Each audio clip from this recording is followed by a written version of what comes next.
Μετά την ανάπαυλα είμαστε έτοιμοι να ξεκινήσουμε, έχοντας πάρει δυνάμεις στο πρόγραμμά μας και έχουμε μια πολύ ενδιαφέρουσα πρόταση στη συνέχεια για τον συμπαραστάτη του Δημότη και της επιχείρησης. Είναι ένας θεσμός ο οποίος ήρθε στο γίγνεσθε των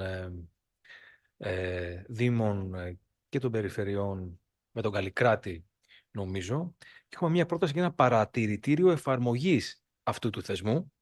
Και αυτή η πρόταση είναι από τον Γιάννη Τοφίτρο, ο οποίος είναι web developer και εργάζεται στο τμήμα πληροφορικής και επικοινωνιών του Δήμου Αθηναίων. Αγαπητέ Γιάννη, έχεις το λόγο.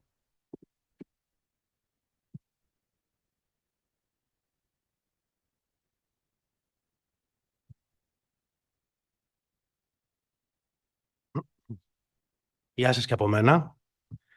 Ονομάζομαι Γιάννης Φίτρος, εργάζομαι στο τμήμα Τεχνολογίας Πληροφορικής και Επικοινωνιών του Δήμου Αθηναίων και παράλληλα είμαι επιτυχίο φοιτητής στο τμήμα Δημόσιας Διοίκησης του Ελληνικού Ανοιχτού Πανεπιστημίου.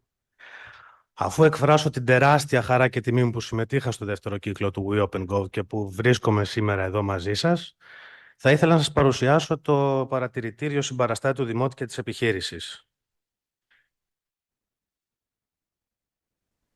Επειδή έχει γίνει ήδη υλοποίηση, υπάρχει ήδη στημένος ο ιστότοπος, ως πληροφορικάριος θα μπορούσα να σας μιλάω ώρες γι' αυτό. Για το πώς αναπτύχθηκε χρησιμοποιώντας λογισμικό ανοιχτού κώδικα, για το πώς σχεδιάστηκε με γνώμονα τον συμπεριληπτικό σχεδιασμό Inclusive Design, για το πώς αναπτύχθηκαν μέσα σε αυτό plugins και για τη διάδραση του με τη διάβγεια, με τη βοήθεια και της τεχνητής νοημοσύνης και στη συνέχεια δόθηκαν στην κοινότητα πίσω ως ανοιχτός κώδικας. Γενικώς θα μπορούσα να μιλάω πολύ γι' αυτό, αλλά δεν θα σας πω τίποτα από αυτά. Γιατί σημασία έχει για μένα να δούμε σήμερα το γιατί έγινε, τους λόγους που έγινε. Ξέρετε, για τα περισσότερα προβλήματα στα οποία αντιτάσσουμε τις αρχές της ανοιχτής διακυβέρνησης, υπάρχει ήδη συνήθως ένα θεσμικό πλαίσιο που είτε δεν λειτουργεί καλά, είτε δεν λειτουργεί καθόλου, είτε γίνονται βήματα προς την αντίθετη κατεύθυνση παρά τη λειτουργία του. Σε αυτό εδώ το βήμα ήταν ο κύριος Λουκόπουλος στο προηγούμενο φόρουμ που έλεγε για την υποχρέωση των βουλευτών να αναρτούν τα δώρα που δέχονται. Το OpenGov που αναφέρθηκε πριν λίγο και από τη Χρύσα την Πεταλά. Πολύ ωραία ιδέα. Αλλά συνήθως μένει στην ιδέα. Και τι άλλο θα μπορούσαμε να σκεφτούμε? Το πλαίσιο για τους μάρτυρες δημοσίου συμφέροντος. Whistleblowers. Πάρα πολύ ωραία ιδέα. Μόνο που η μεταφορά του στο εθνικό δίκαιο ήταν λίγο αστεία. Και είναι ιδέες, λοιπόν, είναι ένα πλαίσιο το οποίο την πρώτη φορά που το μαθαίνουμε σκεφτόμαστε τι ωραία ιδέα, μόνο που η αμέσως επόμενη σκέψη είναι κρίμα που δεν εφαρμόζεται, κρίμα που πηγαίνει στο καλάθι των αχρήστων. Και έτσι αργά ή γρήγορα φτάνουμε να πιάνουμε πάτο στο δίκτυο αντίληψης διαφθοράς, όπως παρουσιάστηκε μόλις την προηγούμενη Τετάρτη από τη Διεθνή Διαφάνεια Ελλάδας, ή ακόμα και να μιλάμε για κράτος δικαίου στην Ελλάδα.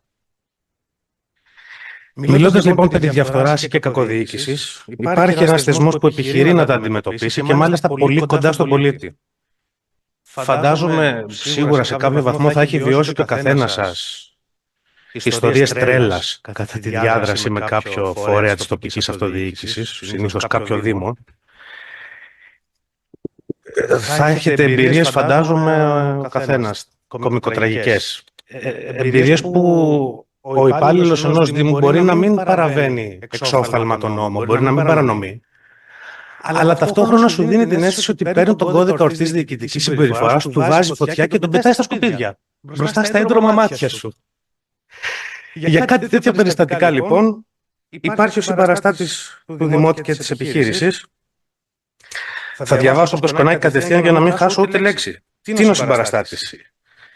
Είναι ένας διαμεσολαβητικός θεσμός μεταξύ τοπικής αυτοδιοίκησης και πολίτη που αποσκοπεί στον έγκαιρο εντοπισμό και την αποτελεσματική αντιμετώπιση φαινομένων κακοδιοίκησης, διαφθοράς ή κατάχρησης εξουσίας και στη διασφάλιση της αμεροληψίας των δημοτικών ή των περιφερειακών αρχών.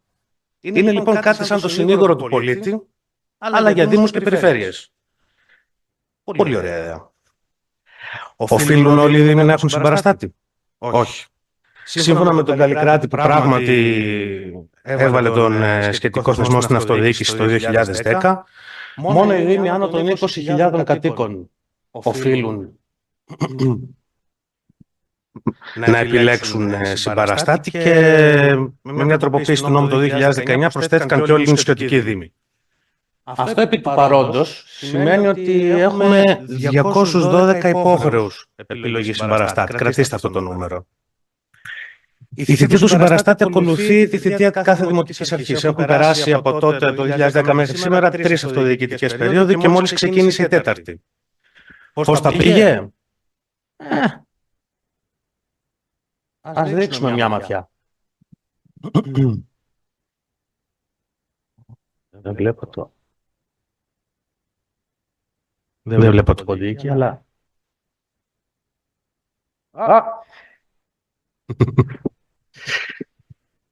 Anyway, κάπου υπάρχει μέσα εκεί.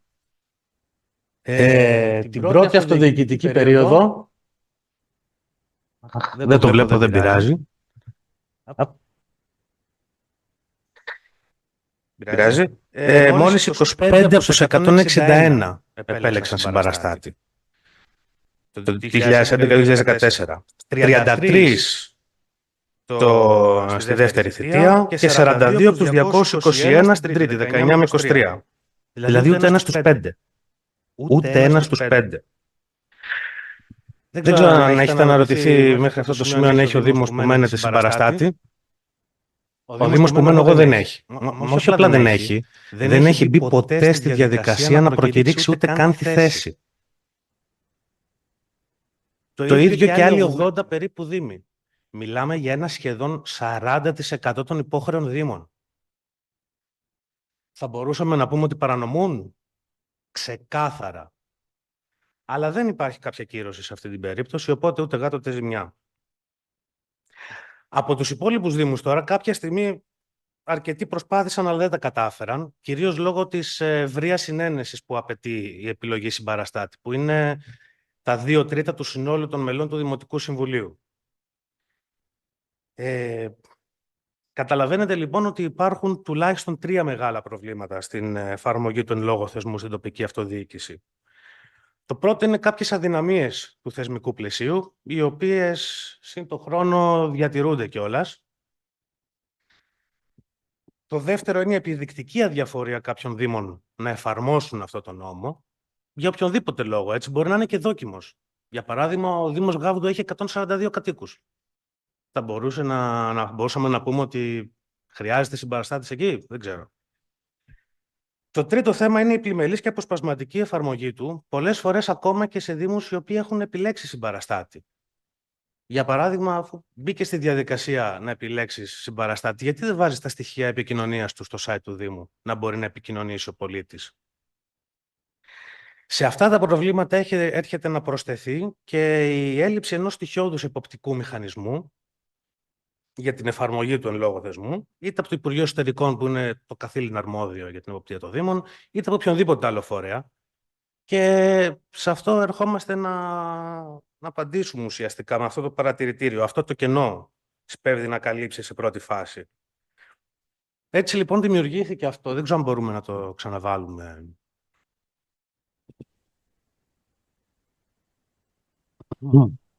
Δημιουργήθηκε σε πρώτη φάση αυτό το παρατηρητήριο, στο οποίο μπορείτε σε πρώτη φάση να μπείτε σε οποιονδήποτε από τους 332 Δήμους της χώρας και να δείτε αν οφείλει να επιλέξει συμπαραστάτη ή όχι. Αλλά και σε δεύτερη φάση, μπαίνοντας σε κάποιον Δήμο που οφείλει να επιλέξει, μπορείτε να δείτε τα στοιχεία επικοινωνίας ενός Δήμου. Μακάρι να μπορούσα να το δείξω, αλλά δεν φαίνεται. Μπες σε ένα τυχαίο Δήμο. Σε ένα κόκκινο μπες.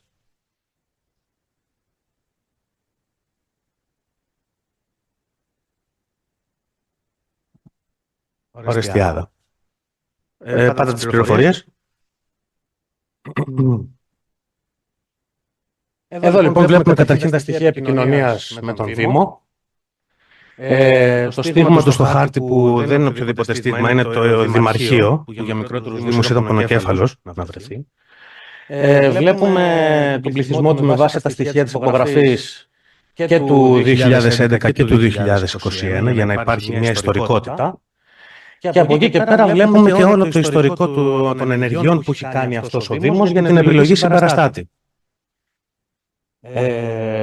Ο συγκεκριμένος Δήμος, ας πούμε, δεν έχει καταφέρει. Ασχολήθηκε μία φορά το 2015, μία φορά το 2019 και δεν κατάφερε να επιλέξει συμπαραστάτη. Αν είχε καταφέρει, είναι work in progress.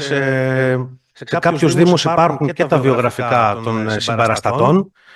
Υπάρχουν και αποσπάσματα από το Δημοτικό Συμβούλιο, στο οποίο συζητήθηκε το θέμα των συμπαραστατών, για να υπάρχει μια όσο το δυνατόν μεγαλύτερη ενημέρωση. Και πίσω από την κουρτινούλα εδώ, επειδή άνθρωποι είμαστε, μπορούμε να κάνουμε κάποιο λάθος, μπορεί οποιοδήποτε να πατήσει το βρήκατε κάποιο λάθος για να στείλει κάποιο feedback σε περίπτωση που υπάρχει όντως κάποιο λάθος. Όλες οι αποφάσεις παίρνονται ή λαμβάνονται είτε από τον ιστότοπο του Δήμου είτε από τη διάβγεια.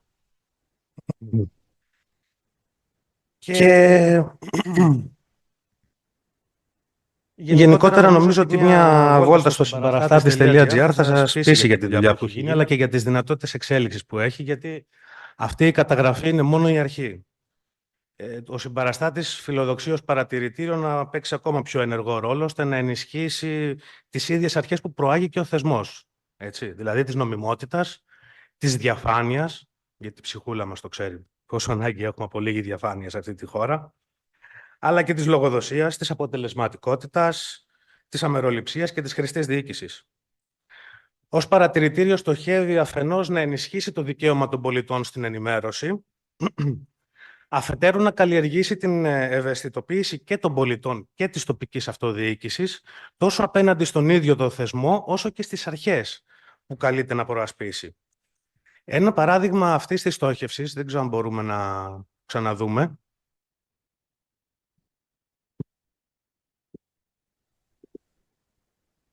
Πάμε στην κεντρική.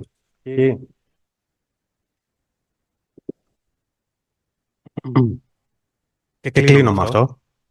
Πάμε λίγο παρακάτω. Κάτω.